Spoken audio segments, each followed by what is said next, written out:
찬양 받으시기 합당한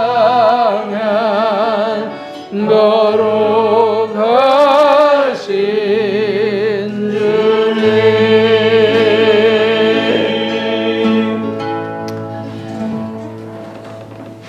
살아계신 아버지 하나님, 오늘도 귀한 형제님 통해서 복합을 깨뜨려 주시고 거룩한 향유의 향기가 우리 가운데 있도록 도와주셔서 감사합니다.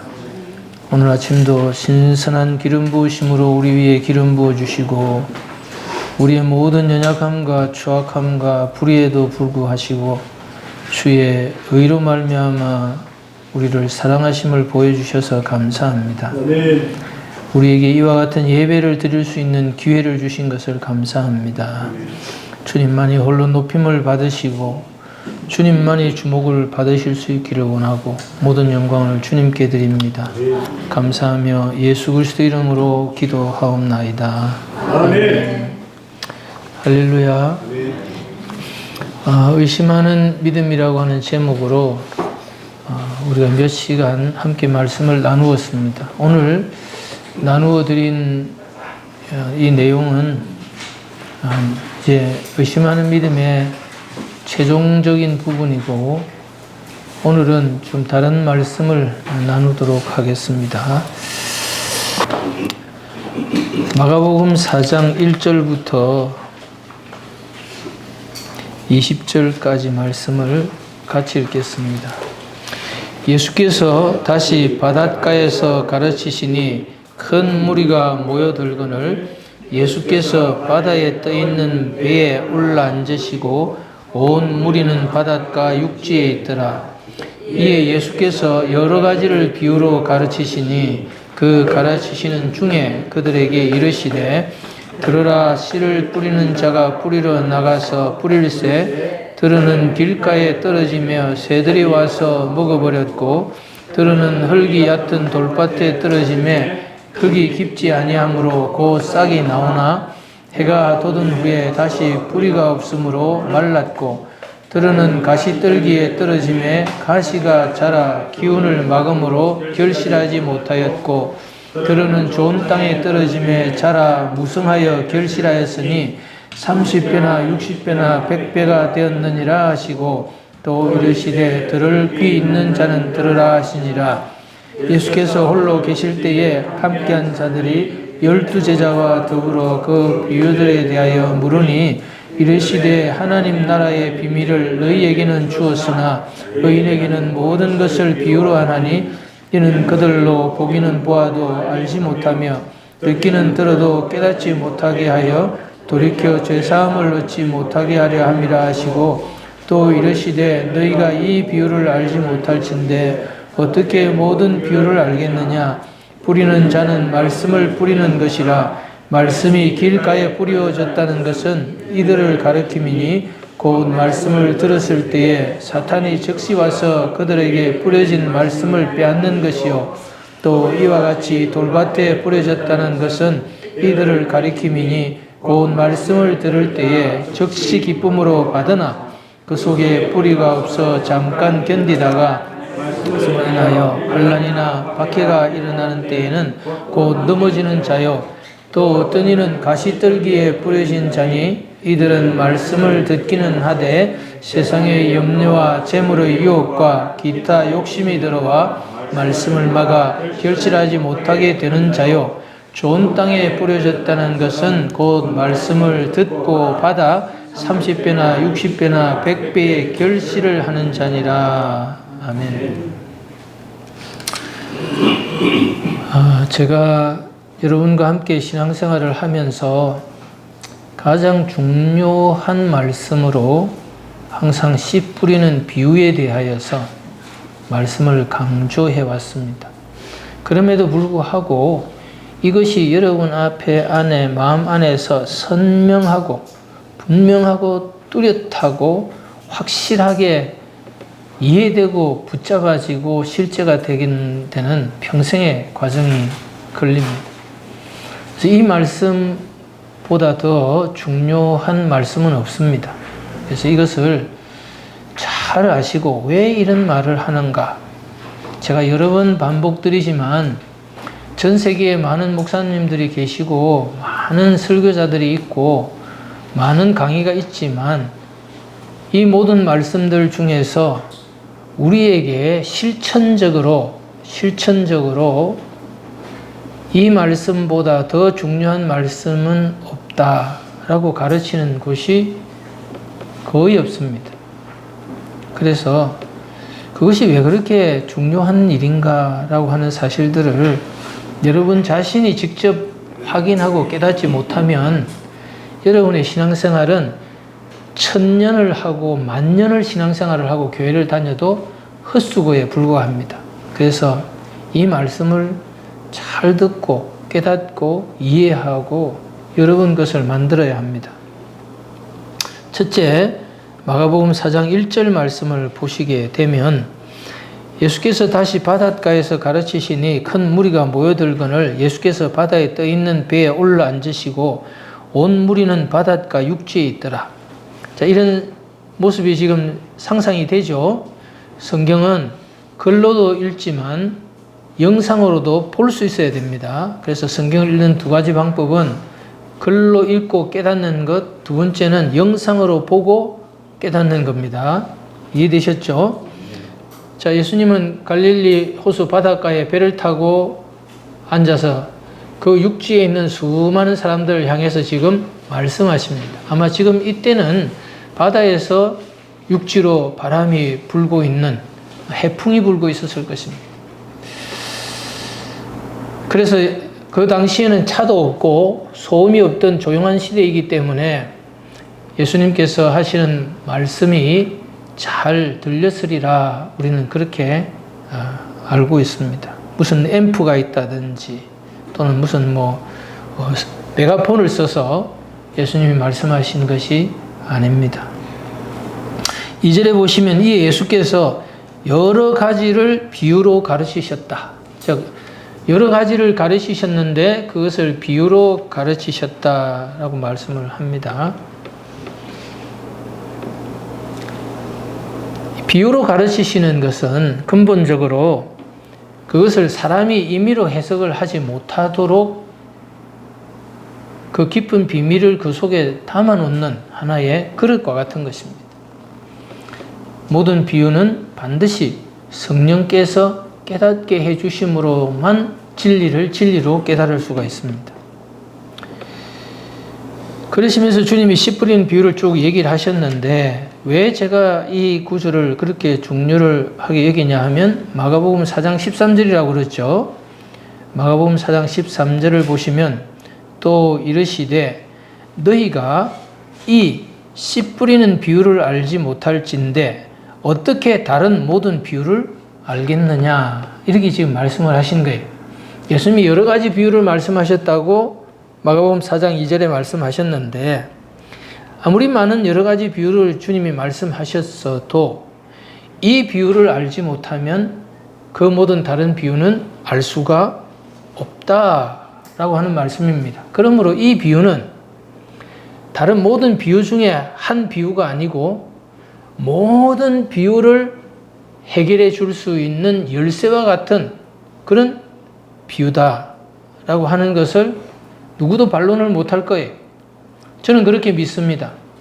그러면 왜 이 비유가 그렇게 중요한 것인가라고 하는 것입니다. 씨라고 하는 것은 하나님의 말씀이라고 뿌리는 자는 말씀을 뿌리는 것이다. 씨를 뿌리는다라고 하는 것은 하나님의 말씀을 뿌리는 것이다. 자, 그것이 우리에게 보여지고 들려지고 깨달아지도록 우리 안에 들어와서 그것이 심겨지고 그 다음에 뿌리를 내리고 그 다음에 싹이 나고 자라는 과정을 거쳐서 열매를 맺는다. 이것이 지금 하나님의 말씀을 받는 전체적인 과정입니다. 그러니까 말씀이 우리에게 들어올 때는 뭐와 같이 들어오느냐라고 묻는다면 씨와 같이 들어오는 겁니다. 그러므로 이 말씀이 우리 속에 심겨져야 되고 자라야 되고 그리고 결론은 열매를 맺어야 되는 겁니다.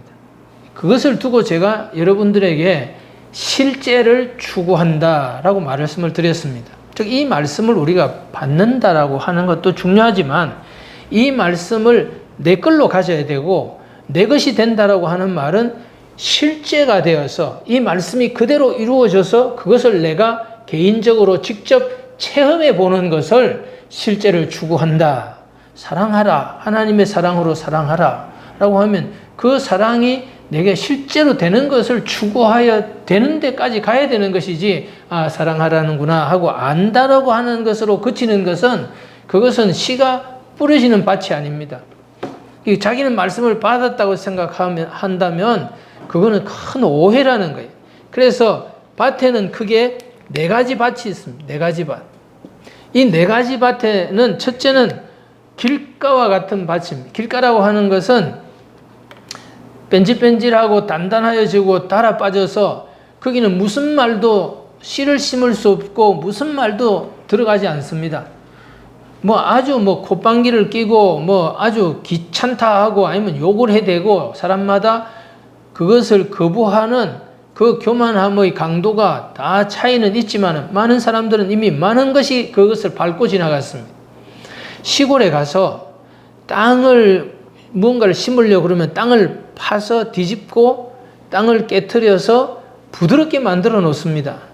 그런데 그 밭의 가에는 사람이 다니는 길이 있도록 되어 있죠. 그런데 사람들이 다니다 보면 그 기퉁이 같은 데를 밟고 다닙니다. 그러면 다 흙을 뒤집어서 부드럽고 씨가 들어갈 수 있도록 되어 있던 그 밭이 사람이 한 번 밟고 2번 밟고 길가와 같이 계속 밟고 나면 나중엔 단단해지고 뺀질뺀질해집니다. 무슨 말도 듣지 않죠. 그것은 그 사람에게도 씨를 뿌리지만은 그 사람에게 씨를 뿌리면 아무 소용이 없다는 거예요. 그 사람한테는 어떤 신앙생활가 가서 예수님이 직접 나타나서 설교를 한다 해도 그 사람한테는 안 들립니다. 그래서 왜 그러느냐? 그것은 사탄이 와서 그 사람을 어둠의 영으로 막고 있기 때문에 그 말씀이 들어가지 않는다는 거예요. 그 말씀을 사탄이 빼앗아 간다. 두 번째는 돌밭이다 이 말이죠. 위에 흙이 얇기 때문에 지금 그 사람의 마음밭 속에는 그 사람의 마음을 지배하는 많은 돌들이 그 속에 들어있는데 이것이 세상에서 쪼는 햇빛의 열기를 받으면은 처음에는 이 씨가 내려서 뿌리를 내리려고 하는데 이 밑에가 돌이기 때문에 깊은 뿌리, 넓은 뿌리를 완전히 착지를 하지 못하고 해가 뜨거워지면 그것이 금방 뜨거워져 가지고 뿌리가 말라서 그냥 죽는다는 거예요. 그 말씀의 효력이 나타나기 전에 말씀이 무효화되는 거예요. 그러면 이런 사람들은 금방 기쁨으로 받고 금방 말씀이 좋다 하고 돌아서서는 완벽하게 잊어버리고 그것과 상관없는 삶을 살게 되죠. 그렇게 가는 과정 중에 하나가 무엇이 있는가 하면 어려움이 온다는 거예요. 그 말씀대로 살려고 하면 대가를 지불해야 되는 겁니다.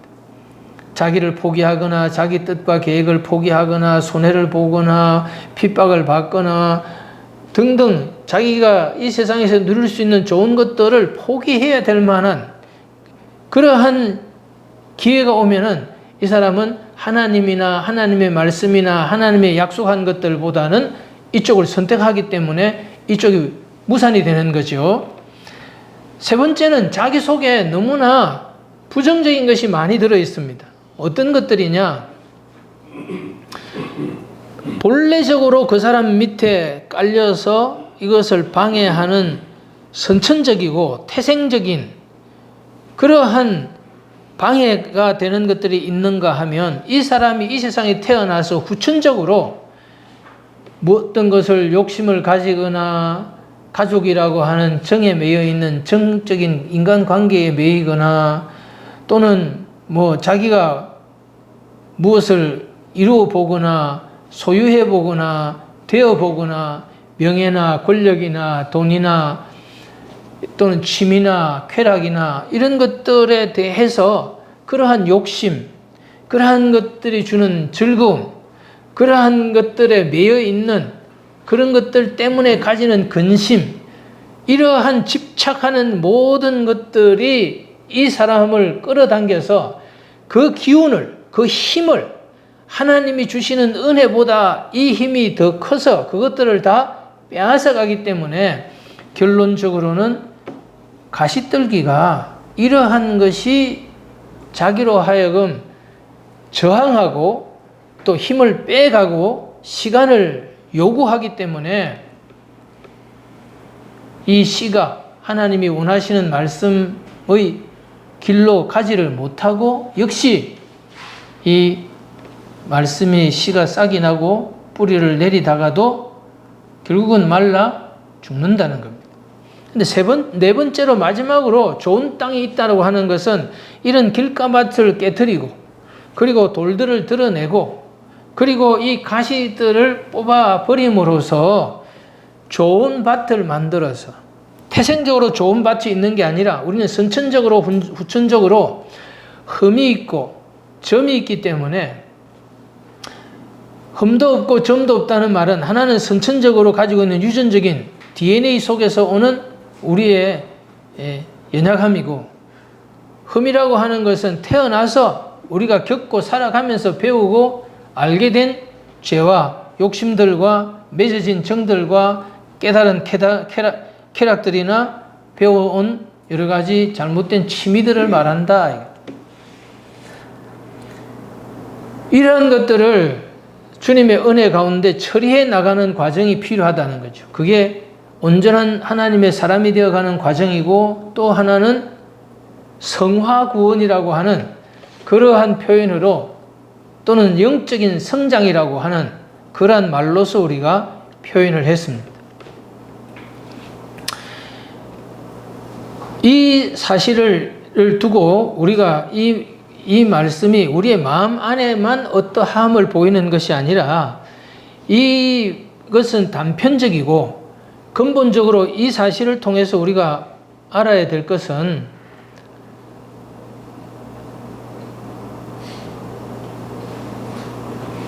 사람의 구조가 어떻게 되어 있고 사람의 기능이 어떻게 되어 있는가를 아는 것이 중요합니다. 첫 번째 사람이라고 하는 것은 큰 동심원을 그리자면은 맨 안에 자아라고 하는 것이 있습니다. 자아.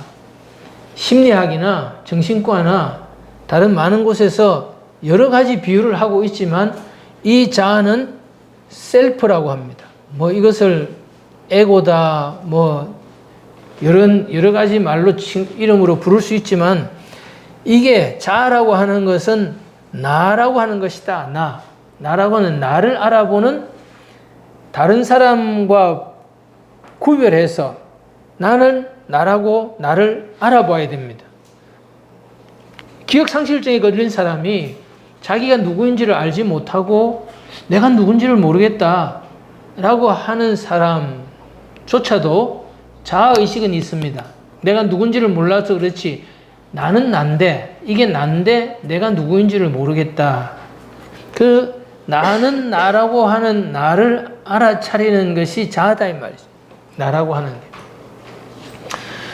만일에 자기라고 하는 분리된 자기 독립체, 천상천하 유아 독존, 대체 불가능적 존재로서 역사 전이나 역사 후에 나와 같은 존재는 둘이 없는 단 하나로서의 유일무이한 존재인 나라는 존재를 내가 스스로 아는 겁니다. 그러니까 나를 스스로 알아차리는 나, 다른 사람과 구별해서 나를 나라고 인식할 줄 아는 의식체로서의 자아입니다. 그래서 70억 개 있든 뭐 수백억 개의 사람이 있든지 간에 하나님 안에서 너는 너라고 하는 나는 하나밖에 없는 존재입니다.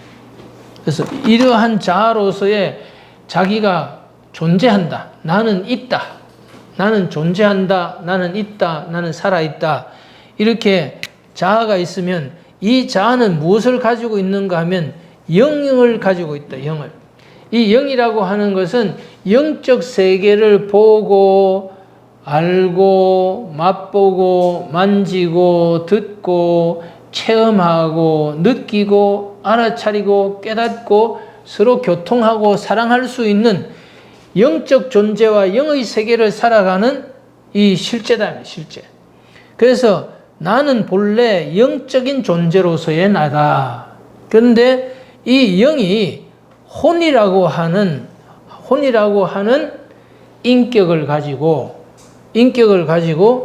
있는데, 이것을 가지고 하나님과 영의 세계의 영적인 교통을 할 뿐만 아니라 자기와 같은 존재와 피조물의 세계들에 대하여서 서로 인격적 교통을 할 수 있는 기능이 있는데, 이 마음이다. 마음은 세 부분으로 나누어져 있는데, 하나는 지적으로 이론적으로 아는 것이고, 세 번째는 정적으로 느끼고 아는 것이고, 그 다음에는 의지적으로 판단하고 선택하고 결정한다.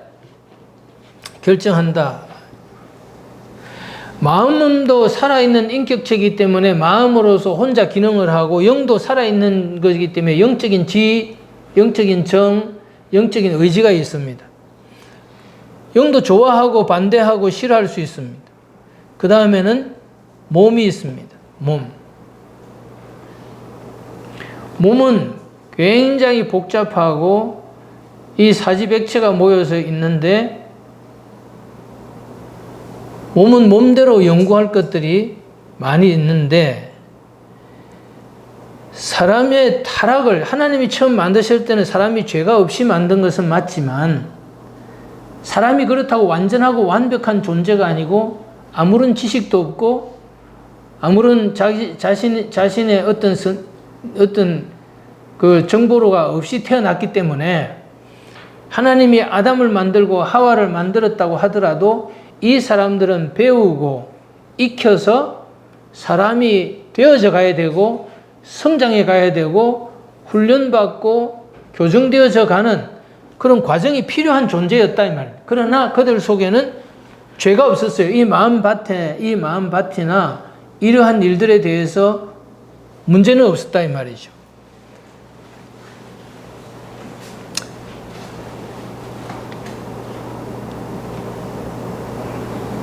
그런데 사람들이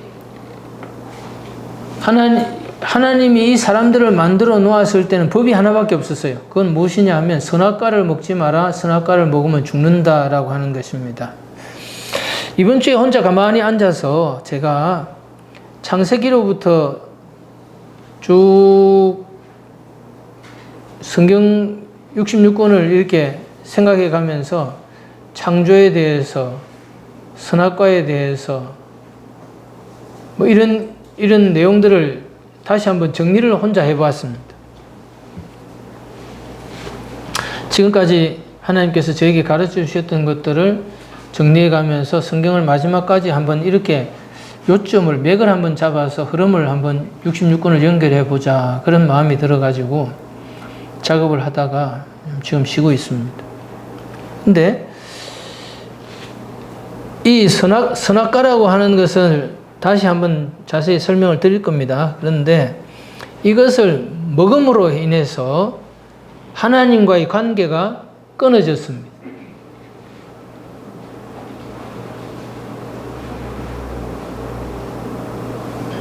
하나님과의 관계가 끊어지는 것이 죽음이고, 하나님과의 관계가 연결되는 것이 생명이고, 하나님과 교제하는 것이 생명이고, 하나님과의 교제를 중단하는 것이 죽음인데, 사람이 그 선악과를 먹으면서 하나님과의 관계가 끊어졌을 뿐만 아니라 사람 자체에 변질이 온 거죠.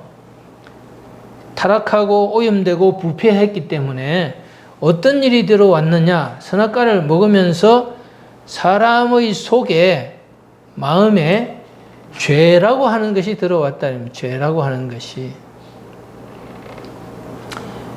죄라고 하는 것은 하나님이 정하신 법을 거역하고 어기고 불순종하는 것이죠.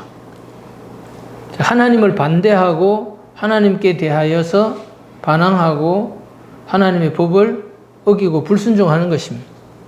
이게 우리 속에 들어왔습니다. 선악을 알게 하는 나무의 과실이라고 하는 것은, 하나님은 선하신데 완벽하게 선하시고 최고로 선하시고 영원하시고 영원히 변하지 않는 선입니다. 그러므로 유일무이한 선이죠. 이것은 절대적인 선이기 때문에 모든 일들의 기준이 되는 기준. 우리는 하나님께 맞추어 살아야 되고 이것이 바로 하나님이 우리에게 정하신 법이기 때문에 우리는 이 하나님의 선하심을 알고 하나님 선하심에 맞추어 사는 겁니다. 건축을 하는 사람들은 벽이 바르게 세워지려고 하면 그것을 수평대를 맞추어서 보든지 다림줄을 내려서 그 줄에 맞추어서 벽을 세워야 이게 넘어지지 않습니다. 그러면 우리는 모든 기준을, 최종적인 권위를, 최종적인 결정을 하나님께 맞추기만 하면은 문제가 없죠. 그런데 사람이 스스로 선과 악을 알게 되었기 때문에 1000명이 모이면 1000명의 선의 기준이 다르고 악의 기준이 다릅니다. 10,000명이 모이면 10,000명의 기준이 생각이 다 달라요. 그래서 아무리 사랑하는 사람이고 아무리 서로 사랑해서 결혼을 한다 해도 반드시 그 결혼 생활은 행복할 수가 없습니다. 왜 그럴까요? 성격 차이, 말을 하자면 서로의 생각의 차이인데 말을 하자면 기준의 차이예요. 나는 이게 좋은데 상대방은 좋은 게 아닐 수 있습니다. 나는 이게 좋은데 상대방은 나쁠 수도 있습니다. 나는 산으로 가고 싶고 한 사람은 바다로 가고 싶을 수 있습니다. 이거는 서로의 선과 악의 기준이 각자에게 있기 때문에 그렇습니다. 그래서 각기 소견에 옳은 대로 살기 때문에 사람마다 다 자기 계산이 있고 자기 생각이 있고 자기 계획이 있고 자기 판단이 있습니다. 아이가 의식이 생기기 시작하면 아무리 어린 아이라도 자기 속에 선악이 나옵니다. 내가 좋은 거야, 싫어, 안 해, 이게 좋아, 할 거야. 거기에 대한 고집이 강할수록 강력하게 의사를 표현하게 되는 거죠. 선을 쌓으면 계속 선이 쌓여지고 악을 쌓으면 계속 악이 쌓여집니다.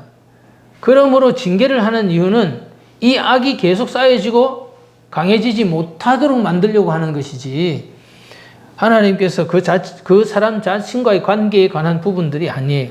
이 선악을 잘 다루어야 됩니다. 그 사람은 이 선과 악을 알게 하는 지식의 나무의 열매를 먹었기 때문에 이 독이 이 사람 속에 들어왔어요.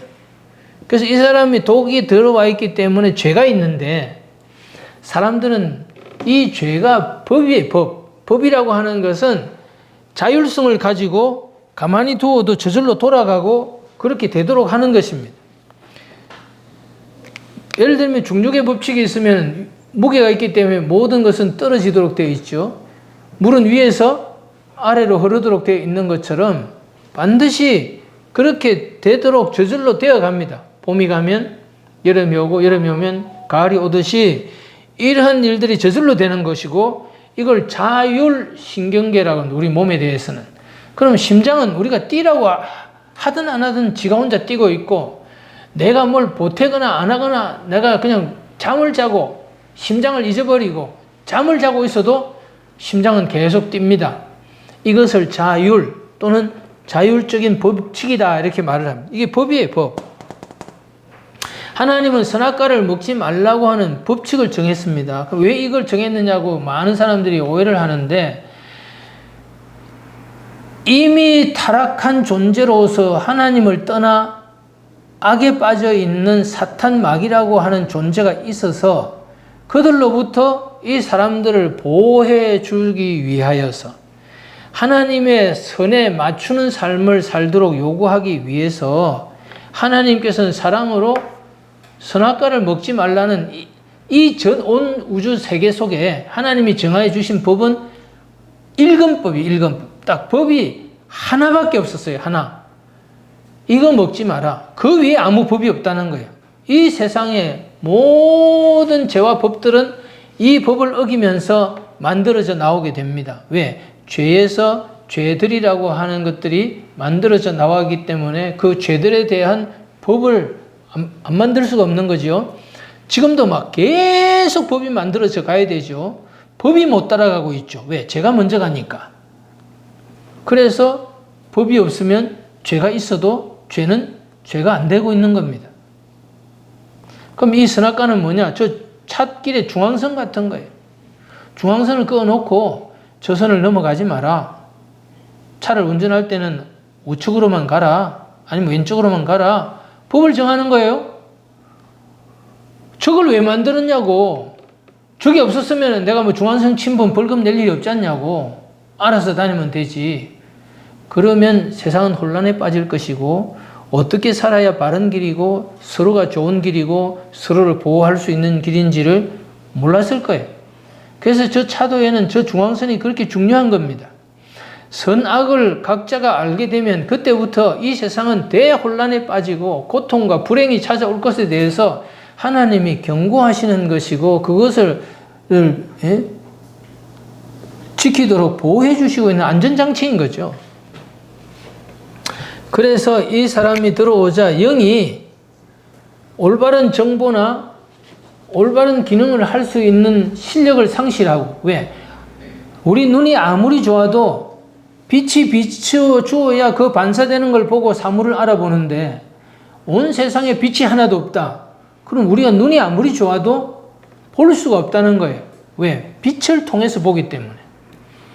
빛을 통해서 본다는 것은 나는 스스로 보는 게 아니고 나는 기능을 가지고 있지만 그 기능이 작동되게 하는 것은 빛이라고 하는 그 빛의 작용을 통해서만 내가 볼 수 있는 거예요.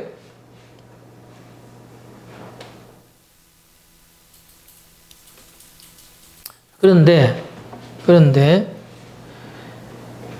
이 자아도 제일 먼저 빛이 비추어서 내가 누구인지를 알게 하는 그것이 차단되고 나니까 내가 누구인지를 알아보지 못하게 된 거죠. 자기를 잃어버렸어요. 이 세상 사람들은 참 자기를 찾고 있는 중입니다. 모든 사람이 지금 자기가 누구인지를 모르고 자기가 이런 사람이다 라고 말하면 자기가 그런 사람인 줄 알고 그렇게 살아요.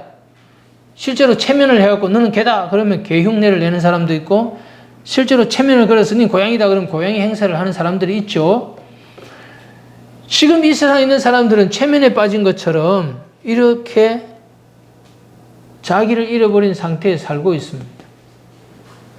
그 다음에 지금 선악과를 통해서 가장 중요했던 것 중에 하나가 뭐였습니까? 사탄이 있다는 거죠. 사탄이.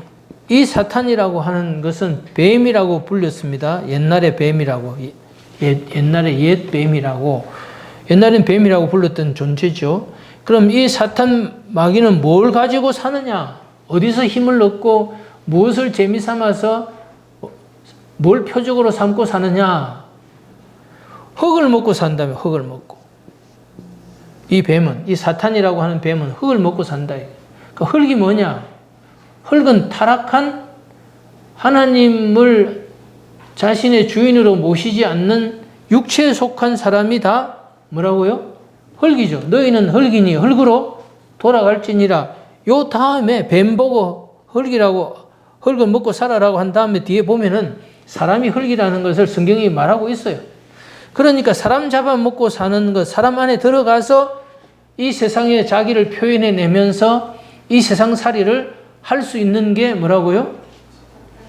사탄이다. 사탄은 사람을 잡아먹고 사람을 통해서 이 세상을 지배하고 이 세상에 자기가 하고 싶은 일을 표현하고 느끼고 먹고 마신다 이 말이죠. 그래서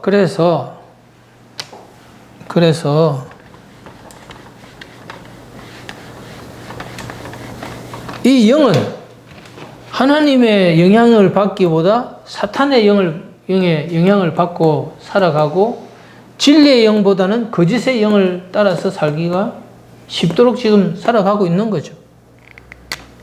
그 다음에 죄가 들어있어서 죄는 본성적으로 청개구리와 같습니다. 해라 그러면 안 해, 싫어. 하지마 그러면 안 해, 하고 싶어. 이와 같이 하나님께 대하여 저항하는 저항 세력입니다. 그리고 이 자체를 즐기는 것을 재미있어 하도록 쾌락을 줍니다. 죄를 지으면 우리가 사람은 하나님 뜻대로 거룩하게 살고 싶은 본능이 있습니다. 본능이요.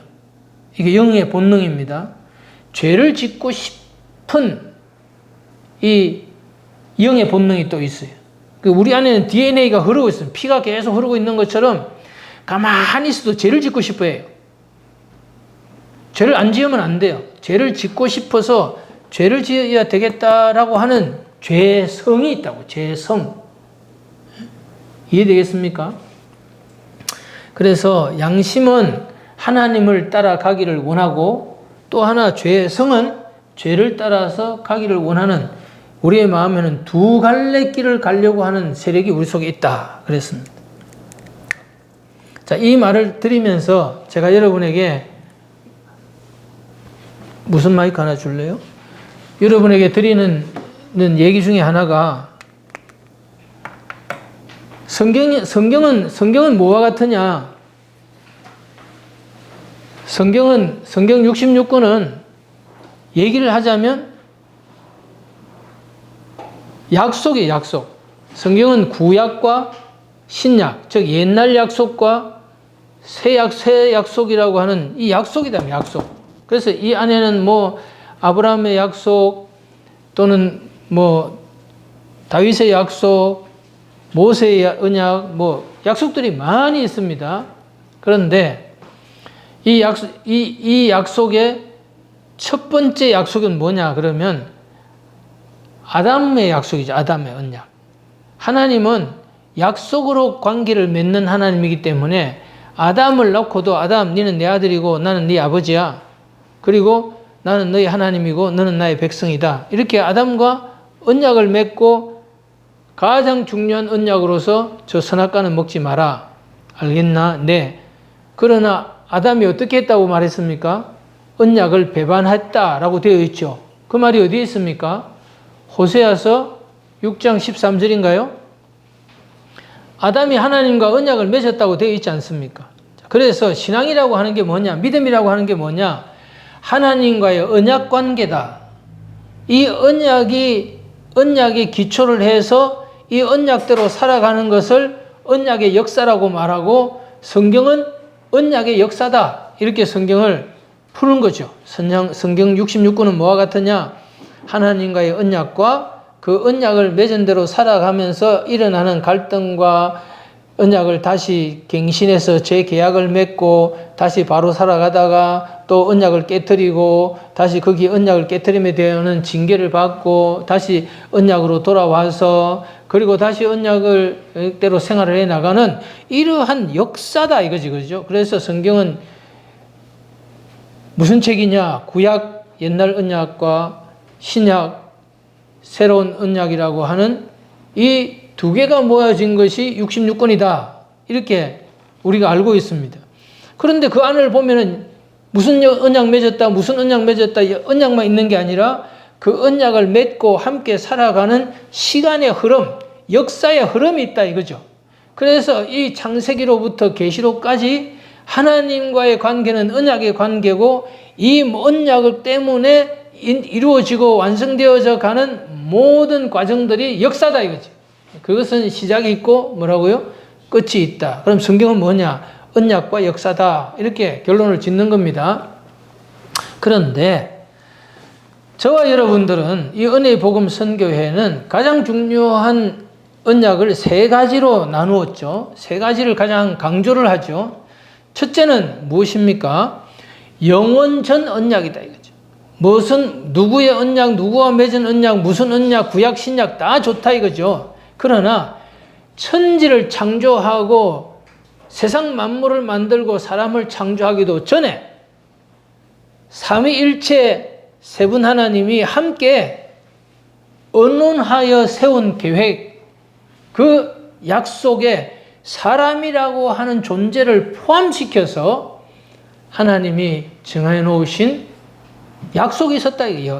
그것이 그 약속이 원래 계획이고 그 약속 때문에 창조도 하고 구속도 하고 시간도 만들고 계시록도 나오고 새 하늘과 새 땅도 만들고 무슨 말인지 이해됩니까? 하나님이 계시던 하나님의 영원전 처소가 새 하늘과 새 땅이 아닙니다. 그게 천국이 아닙니다. 하나님은 새 하늘과 새 땅이라고 하는 그러한 나라를 만들어서 우리가 최종적으로 거기 가서 살도록 계획을 하는데 그것이 전부 다 어디에 들어있느냐? 영원전 언약 안에 들어있다는 거예요. 영원전 언약을 영생의 언약이라고 말을 하죠. 하나님과 서로 사랑하며 영원을 함께 하는 것이다. 두 번째로 우리가 중요하게 생각하는 언약은 무엇이냐? 지극히 큰 약속을 말합니다. 베드로후서에 나오는 지극히 큰 약속. 성경에서 우리에게 지극히 큰 약속은 뭐냐? 신의 성품에 참여하는 것이다. 믿음의 덕을, 덕의 지식을, 지식의 절제를, 절제의 인내를, 인내의 경건을, 경건의 형제 우애를, 형제 우애의 사랑을 공급하라. 믿음을 얻었다면, 즉 하나님과 내가 관계가 맺어졌다면 그 관계 위에 앞으로 어디까지 가느냐? 이렇게 7층 집을 짓는데 사랑의 사람으로서 완성되어져 가는 것이다. 그래서 디모데후서 3장 15절로 17절 말씀에서는 사람은 처음부터 온전하게 태어나는 것이 아니라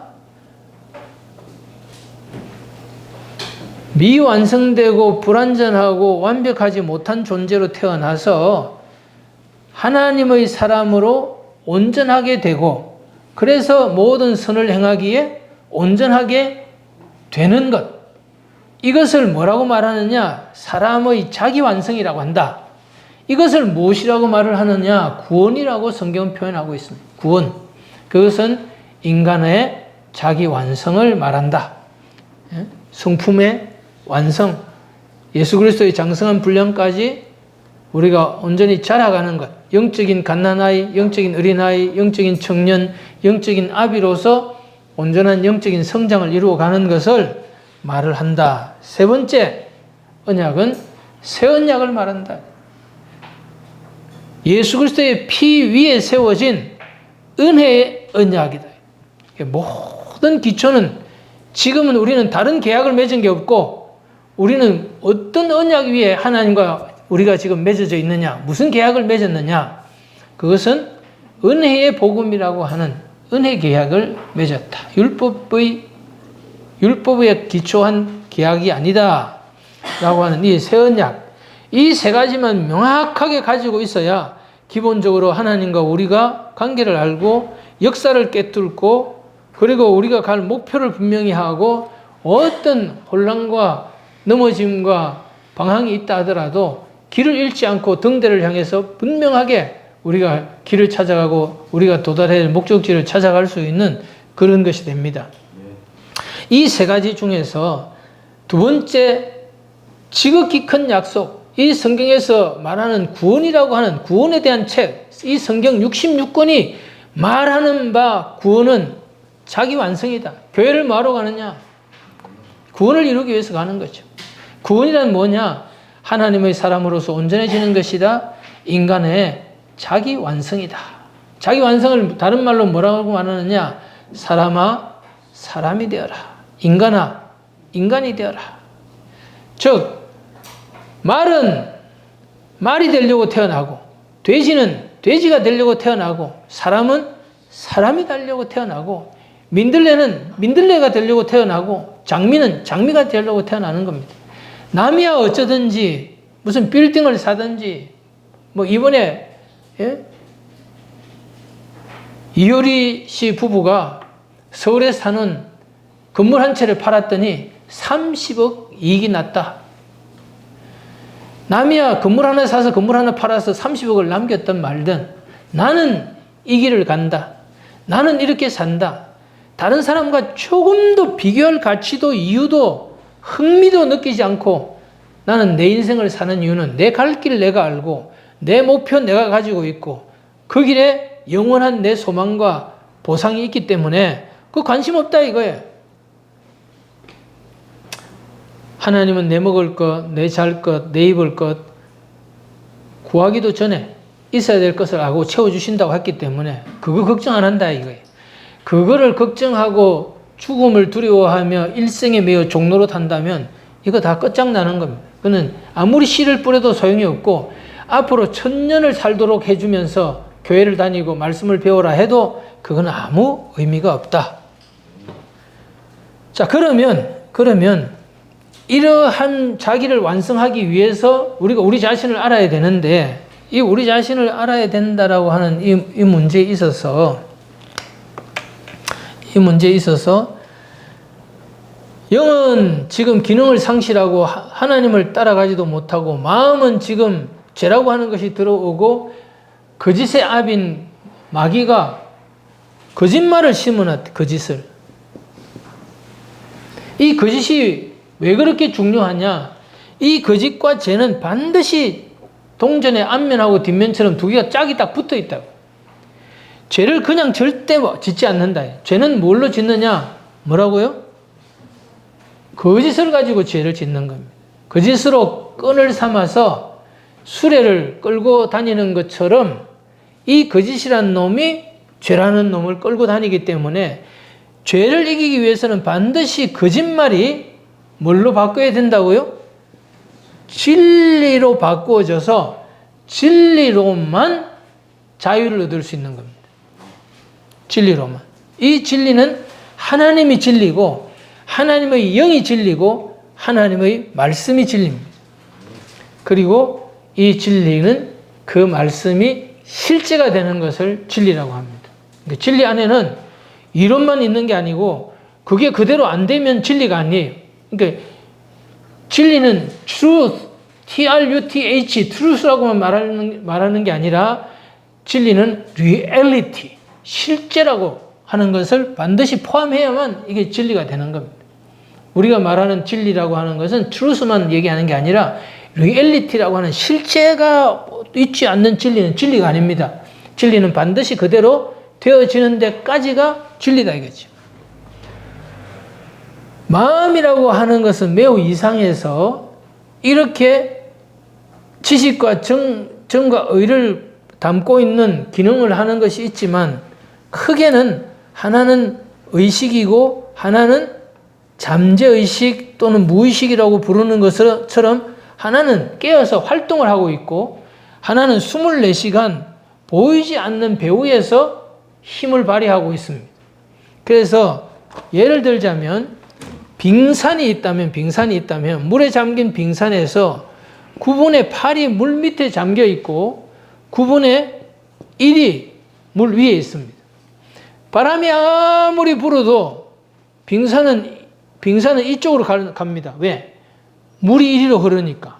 즉 무엇이 도대체 이 사람 마음속에 잠재의식 속에 있는지, 그것이 지금 내가 뭘 배우고 뭘 하려고 한다고 해서 내가 원하는 대로 되지 않습니다. 왜냐하면 내 속에 지금 들어와 차고 있는 이 잠재의식 속에 이미 쌓아놓은 것들이 너무 많이 있기 때문에, 쌓은 선에서 선이 나오고 쌓은 악에서 악이 나오기 때문에 이건 자동적으로 간다. 자동적으로. 되겠습니까? 이 안에는 죄라고 하는 것이 주인처럼, 왕처럼 지배를 하고 있기 때문에 이 주인이 쉽게 바뀌지 않습니다. 그리고 자아는 주체성을 상실하고 이 죄의 종으로, 우리가 죄의 종으로 살았기 때문에 종은 시키는 대로 하는 거예요.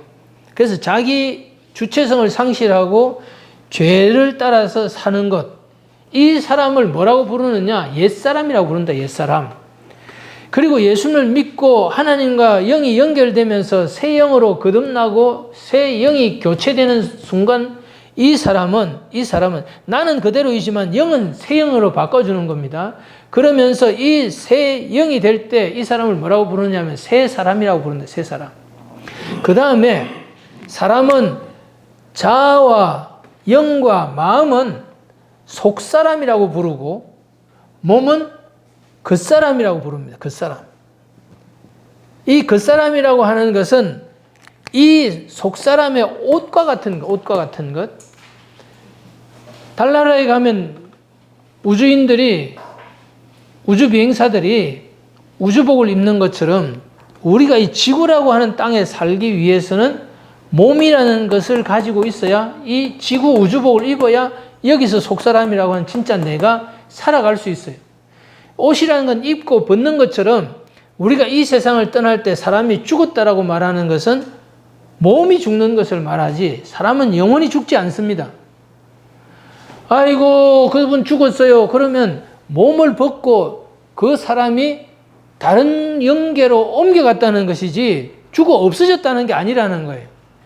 이거는 유교를 믿든지 불교를 믿든지 뭐 다시 태어나는 환생설을 믿든지 다 똑같아요. 이 사람이 뭘로 바뀔지는 몰라도 이 사람은 죽었으나 여전히 뭐라고요? 살아있다 이거예요. 살아있다 이거예요. 제가 장례식을 가서 설교를 할 때 한 번도 빠뜨린 적이 없는 게 뭡니까?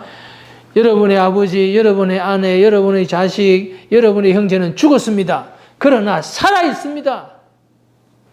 죽지 않습니다. 영혼은. 영혼은 영원히 살아있기 때문에 우리는 그 영혼이 하나는 지옥을 가고 하나는 뭐라고요? 천국을 가기 때문에 그것을 중요하게 여긴다. 그것을 중요하게 여긴다. 이 땅의 삶은 100년 안쪽이지만은 나머지 우리의 다음 생은 뭐라고요?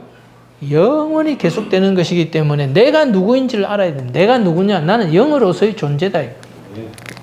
그럼 마음이라고 하는 것은 뭐냐? 마음과 몸은 물질과 같은 것인데 물질에 속하고 영이 아닙니다. 영원한 영적 존재가 아닌데 이 세상을 살면서 마음이 진리에 속하면 영을 따라가게 되고 마음이 몸에 속하면 몸을 따라가서 다 사라집니다. 마지막 원소가 다 풀어지면서 전자, 양자, 중성자 이렇게 원소 하나의 에너지로 다 풀어지는 거예요. 이걸 사람이라는 건 이 세상에 있는 모든 걸 다 쪼개고 다 쪼개면 이건 다 풀어집니다. 베드로 사도가 얘기했죠. 언젠가는 만물이 다 뭐라고요? 풀어진다니까요. 그러면 다 이 형체가 다 풀어지면서 에너지화 되겠죠. 에너지화. 그 에너지가 존재하면서 그 안에 인격을 가지고 있는 존재가 영체다. 이거 영체죠. 우리가 죽고 난 다음에 이 영의 몸으로 다시 몸을 바꾸어 입게 될 텐데 예수님이 지금 입고 있는 몸으로 우리를 같은 품질의 걸로 바꿔준다 이 말이에요. 그러니까 병들지도 않고 뭐 100층에서 떨어진다 해도 깨질 일이 없고 영혼이 늙지 않고 피곤함이 없고 병이 없고 이런 신비체로서의 우리의 몸을 입고 되겠죠. 그건 나중에 이제 이미 약속되어 있는 일이지만은 마음은 그렇다. 이게 마음은 어떻게 되느냐? 마음은 성화되어서 진리로 변화되어서 거듭난 새 영을 따라간다면 이 마음은 구원을 받는 겁니다. 영은 구원을 받았지만 마음은 구원을 받고 있기 때문에 구원을 받을 수도 있고 구원을 받지 못할 수도 있는 거예요. 몸이라고 하는 것은 몸의 구원이라고 하는 부분은 우리가 성화 구원에 함께 포함되어 있으면서 하나님 안에서 우리가 예수님과 같은 몸으로 이루어져 갈 겁니다. 그때 몸을 바꾸어 주겠죠. 그래서 이 땅에 사는 동안에 가장 중요한 것은 어디에 두느냐? 이 마음의 변화에 있다. 마음을 새롭게 함으로 변화를 받는 성화구원에 있다. 예수를 믿고 거듭난 사람이라면 여기에다가 초점을 맞추어서 성품 훈련에 우리가 들어가고 성품이 열매가 익어가듯이 성령의 열매로 익어져 가야 된다. 라고 하는 것입니다. 이 마음의 기능은 지정의 있지만 이 마음이 활동할 때는 뭘로 활동한다고요? 생각으로 활동한다. 이 마음의 전체적인 컨트롤 타워는 뭐가 한다고요? 생각이라고 하는 기능이 있다. 생각은 상상한다. 논리적으로 추론한다. 그리고 자기와 자기가 뭐라고요? 대화를 한다. 이것을 우리가 깨달아서 마음을 관리하는 법들을 배워야 된다. 우리가 영적으로 거듭나는 순간 하나님은 새 영도 주시고 새 마음도 주십니다. 복음이라고 하는 아주 작은 복음이지만 그 복음을 통해서 우리가 마음이 새로워지고 깨달아지고 그쪽의 진리를 믿음으로 받아들이는 순간 새 영과 새 마음이 오는데 마음의 아주 손바닥만큼 조그마한 부분만이 뭐라고요? 새 마음이 되고 이제 그 마음에 붙어져 가면서 마음이 점차 뭐라고요? 새 마음화, 새 마음 운동으로 변화되어져 가야 되겠죠. 이것은 자기가 영혼을 두고 살아가야 될 자기의 집과 같아요. 이 이 기능을 자기가 이 땅에서 만들어가면 이게 자기 수입이고 재산이고 성공입니다. 그러니까 우리는 이 세상을 떠날 때 가져갈 것이 자기 하나밖에 없기 때문에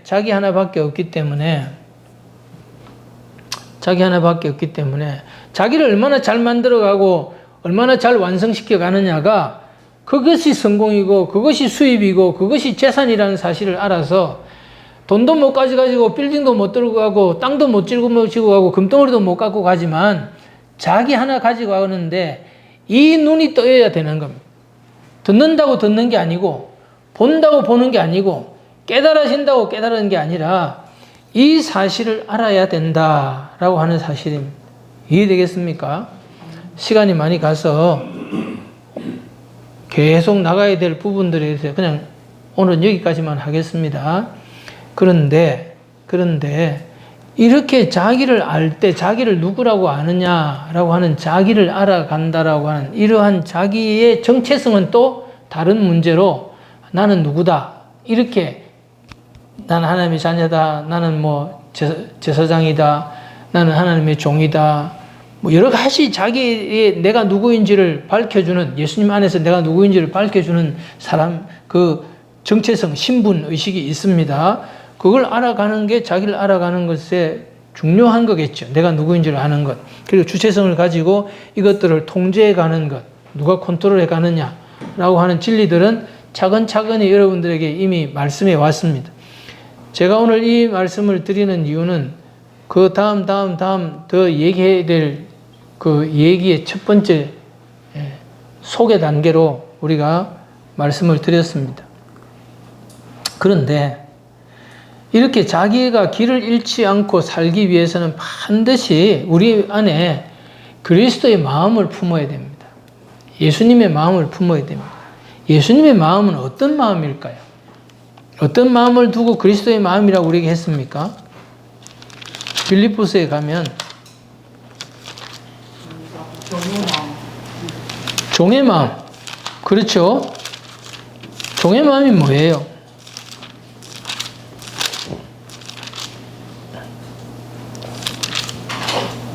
자기 것은 아무것도 아니에요. 뭐라고요? 자기 것은 내가 할 수 있고 자기가 할 수 있고 있는 아무것도 없고. 그렇죠.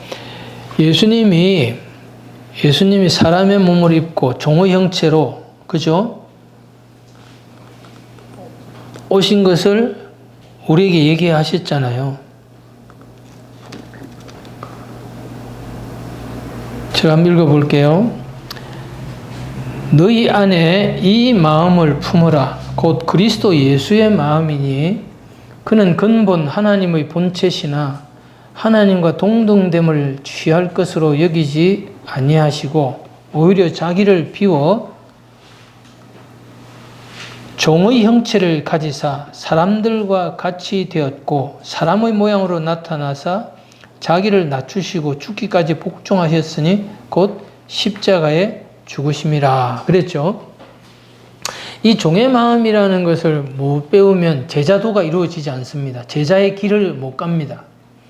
우리는 예수님의 제자로 예수님처럼 되고 예수님처럼 살고 예수님처럼 일하기를 원하는 게 예수님의 제자잖아요. 내가 누구인지를 알 때에 내가 예수님의 제자라고 하는 사실을 잊어버리면 안 됩니다. 그런데 이 제자의 도, 제자의 기본 도리, 제자의 길, 이거는 뭐냐? 종의 마음을 갖는 거예요. 그리스도의 마음이 있어야 그리스도처럼 되는 건데 예수님의 마음을 배운다는 것은 무엇을 두고 하는 말이냐? 방금 뭐라고 그랬어요, 경희자매? 자기 것은 아무것도 없고. 내 것은 아무것도 없다. 본래 나는 없었으며 본래 나는 제로다, 무다, 나는 공이다. 이 자기에 대하여 무, 자기에 대하여 제로, 자기에 대하여 공, 이 사상이 있어야 됩니다. 나는 아무것도 아니다. 나는 스스로 살 수 없다. 내 것은 아무것도 없다. 나는 잃을 것도 없고 이 세상에 와서 원망할 일도 없고 나는 이 세상에 오로지 전적으로 100% 은혜로만 사는 존재다. 내게 있는 모든 것들은 하나님이 나에게 빌려주신 것이고 주인은 그분이다. 나는 오로지 내가 해야 될 일 한 가지는 그분의 뜻에 맞추어 살고 그분이 원하는 사람으로 내가 지어져 가는 것. 건축을 이루는 지금 공사 중으로서 불편을 드릴 수는 있지만은 그러한 사람으로 내가 하나님의 집으로 지어져 가는 것, 완성되어져 가는 것, 익어져 가는 것, 사람이 되는 것, 예수님 닮은 사람이 되는 것. 그럴 때 겉모습이 중요한 게 아니고 제일 먼저 중요한 게 뭐라고요? 마음인데 이 그리스도의 마음이라고 하는 것은 자기가 철저히 하나님의 형상으로서의 존재입니다. 하나님의 형상으로의 존재라고 하는 것은 하나님을 닮았다라고 하는 해석도 있지만 저는 그렇게 해석 안 한다는 건 아니지만 제가 하나님의 형상으로 우리를 지었다, 하나님의 모양대로 지었다라고 할 때에 가장 중요한 것은 하나님은 원본이고 우리는 복제품이다. 하나님은 주인이고 우리는 종이다. 그래서 하나님이 실체고 우리는 그분의 그림자이기 때문에 우리는 철저히 그분을 따라 움직여야 되고 따라 살아야 되고 그분을 의지하여 살아야 되고 그분과 함께 살아야 되고 그분의 뜻대로 살아야 된다는 이 한 가지를 놓치면 안 됩니다. 뭘 깨달았다. 나는 이제 온 천하가 내 것이다. 나는 자유인이 되었다. 나는 도를 깨쳤다. 나는 진리를 깨달았다. 나는 열반의 자아의 해탈의 경지에 도달했다. 다 좋은데 하나님을 부정하고 하나님 없이 스스로 나 되었으며 이 모든 것이 알고 봤더니 다 내 안에 있더라. 그리고 나는 참 내가 누구인지를 찾았다. 이런 말들은 전부 거짓말들입니다. 마귀가 속이는 겁니다. 그 안에서 그 지식의 빛의 깨달음의 층층이 다르기 때문에 그 속에서 지가 만족을 하겠지만 술을 한 잔 먹고 취하는 사람, 10병 먹고 취하는 사람 주량이 다 다르듯이 그 깨달음의 만족도의 차이는 다 다르지만 지는 거기에 도달했다고 생각할 거예요. 그래서 막 선생 노릇도 하고 나는 이때 이 순간에 모든 게 쫙 풀리면서 다 풀리고 나는 밝아지고 깨달음에 도달하더라. 그런 말을 100번, 1000번 한다 하더라도 하나님이라고 하는 그 근원적 존재, 이 모든 것의 시작이 있고 존재하게 된 그분이 배제된 상태에서 지가 스스로 태어난 하나님이거나 영원 전부터 스스로 있던 신적인 존재가 아니라면 지가 어디서 왔는지를 풀지 못한 상태에서 맞다고 하는 대답이기 때문에 있을 수가 없는 거예요. 그러니까 우리는 절대적으로 나는 스스로 존재하는 게 아니라 그분이 나를 있게 했기 때문에 그분의 전적인 모든 주권, 소유, 공급, 뜻 여기에 100% 최종적인 권위, 최종적인 결정 모든 것을 맞춰야 될 기준, 법은 하나님이 법이다. 이렇게 맞추는 거예요. 그래서 우리는 이 마음을 잃으면 안 됩니다. 내가 주인이 아니다. 내가 무엇을 가지고 있고 어디까지 됐더라도 이것은 내 것이 아니다. 내가 잘나서 된 게 아니다. 하나님의 은혜로 된 것이다. 나는 지금도 공짜로 살고 있는 것이고 은혜로 살고 있는 것이고 그냥 사는 것이다. 있다, 없다, 안 된다, 좋다, 나쁘다, 힘들다, 안 힘들다 다 공이요, 공. 없는 거예요, 허무요. 거기에 속는 게 아니고 없는 것을 있는 것처럼 생각하는 것처럼 그것은 다 거짓에 속고 있는 거라 이 말이지. 우리는 힘들든 좋든 지나가는 것들이고 하나님 한 분이 나를 있게 하여 살고 가지게 하여 살고 먹게 하여 살고 숨쉬게 하여 살고 오늘도 살아라 하니까 사는 거고 살아가는 일에는 그분이 다 책임진다는 이 사실 하나만 내가 사는 게 아니니까 내가 벌어서 내 손으로 내 팔 흔들어서 내가 먹고 사는 게 아니라 나는 그분이 먹고 살게 주어서 사는 은혜적 존재이기 때문에 이거는 영원히 변함이 없다. 이 세상에 어떤 불경기가 오고 이 세상의 모든 곡식이 말라버리고 이 세상의 모든 먹을 것이 사라진다 하더라도 하나님은 하늘에서 매일같이 나에게 만나처럼 부어줄 수가 있다. 내 살고 죽고는 그분이고 내가 살아라 그러면은 원자폭탄이 터져도 나는 그 속에 살아서 나올 거다. 다니엘의 세 친구는 7배나 뜨겁게 한 용광로 속에 들어갔다 살아나왔어요. 맞잖아요? 그죠? 그래서 하나님이 데려간다라고 하면 이 세상에 있는 모든 의사가 한자리에 모여서 모든 좋은 약을 모든 좋은 기구를 다 때려 넣어도 하나님이 데려가면 못 잡습니다. 의사가 못하고 약이 안 되고 의술이 못합니다. 그러니까 살고 죽는 것도 하나님 손에 있고 이 세상에 억울한 것도 없고 부족한 것도 없고 내 것도 없고 네 것도 없고 이 세상 다 하나님 거고 하나님이 주는 만큼 살고 먹고 사는 거는 걱정할 일이 없고 내가 가야 될 목표는 하나고 하나님께로 가는 것 그리고 나를 완성하는 것 그리고 이 은혜 위에 서서 살아가는 것 이 세 가지를 놓치지 말아야 한다 라는 말씀을 드리는 겁니다. 할렐루야. 한 가지 더 얘기 드리면 사람은 영 쪽에 가까워야 되지 몸 쪽에 가까우면은 사람이 인간의 정에 매여 삽니다.